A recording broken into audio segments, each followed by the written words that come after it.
The spider grandmother spans from many, many cultures, especially North American First Peoples. So we're going to focus more on the spider grandmother figure from the Hopi people. So let's get to it then.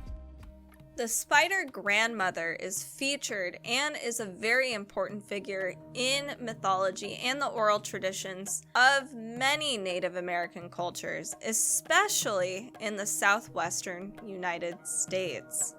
Something to note, though, is that like many oral traditions from many places, we've seen this from the Celts, the Slavs, Germanic societies, Norse mythology even, it's not always a consistent, clear-cut story.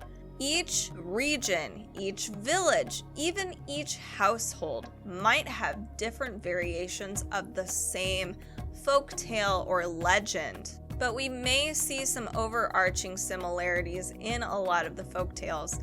Not only that, in order to keep some sacred Hopi teachings or stories safe, they may not share the entire story or the exact story. And this may apply to a lot of legends out there, not just with the Hopi people, but lots of people.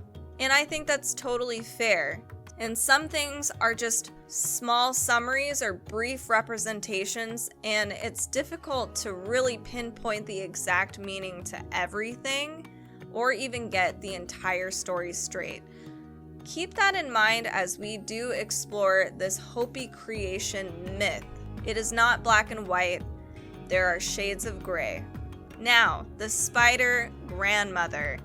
She is very important. In a lot of legends, she is featured protecting villages with her spider web as witches are trying to set it on fire. She's featured as somebody who guides her children into crafting clay people. She's also used as a way to search for missing women in other legends. She even is, in some legend, the person who created the many stars in the night sky. She is featured in a lot of places, but her most prevalent and important role is in the Hopi creation story. The grandmother spider is a good spirit. I wouldn't want to call these deities gods or goddesses, and even deity, to be perfectly honest. It is more complicated than that. We begin the Hopi creation story around Taiwa, the sun spirit. Taiwa is the creator. He is the one who creates the, quote, first world out of endless space. Some myths say that Taiwa creates another deity called Sotuknang, who then also creates the spider grandmother, who serves as a messenger for the creator and the people. We also have the spider grandmother being the person who creates all life under the direction of one of these two deities. Sometimes she's not even the creator of people. So you can see we're already getting a little confusing. So here's one of the stories that I prefer. We have Taiwa, the sun god, and the spider woman as a earth goddess, if you will.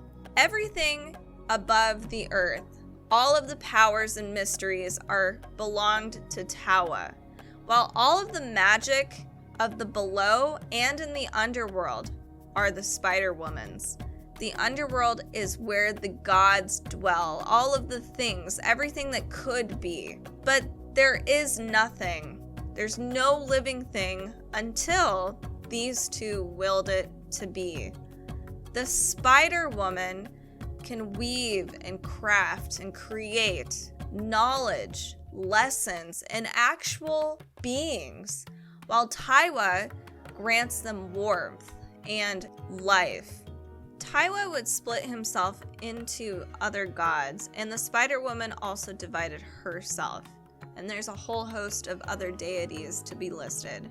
Taiwa says that he is the light, he is life, and the father of all that shall ever come.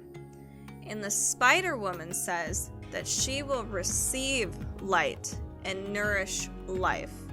I am mother of all that shall ever come. The spider woman crafted creatures but they didn't move, they didn't breathe, they had no life. They didn't have life until they sang the song of life over these lifeless bodies. The Spider Woman made all of the flora and the fauna using the earth and singing the creation song.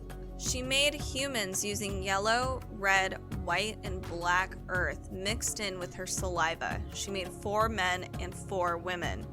One of the other gods, Sotukunung, gave the humans 4 languages, and his only instructions were for the people to respect their creator and to live in harmony with the land and him.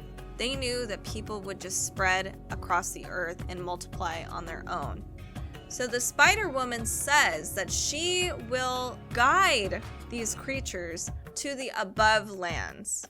One of these stories says as they are guided by the Spider Grandmother through the first world and through the 4 worlds and finally to the emergence of the higher world, they slowly become more and more human. In another version of the story, it says that Spider Mother guides the creatures through this journey, through these worlds, and they actually change in physical appearance to become more human. They don't necessarily begin as human. And as she's going through each world, she teaches them and gives them more knowledge. For instance, like how to weave, how to make clay pots. Some people, though, strayed and forgot Taiwa. So the Spider Grandmother basically decided to ditch some of those people and sent those who were still good up through the emergence. And those are where the people would reside. The Spider Grandmother not only helped the people create more than just clay pots and weaving, but like the sun and the moon, etc., but she advised people where and how to travel and roles of men and women. This is just one part of the creation myth involving the Spider Grandmother. Now there is additional parts to the story, which I'm not going to get into. It's a little confusing, and it doesn't involve the Spider Grandmother. When we're talking about this portion of the creation myth, what we have here is a theme of parenting. What's the most important thing about the Spider Woman is that we have a theme in a lot of Native American tribes where there's a creation myth that is similar to childbirth. Basically, there's the idea that the earth is similar to a womb and that we as people are actually growing out of it. The Hopi people believe that they are caretakers of the land. The Hopi would bring their children out into the sunlight to grant them life and warmth, reflecting on this creation myth. So not only do we have elements of the sun, but we also have elements of the earth, tending to the earth as if it is literally our mother.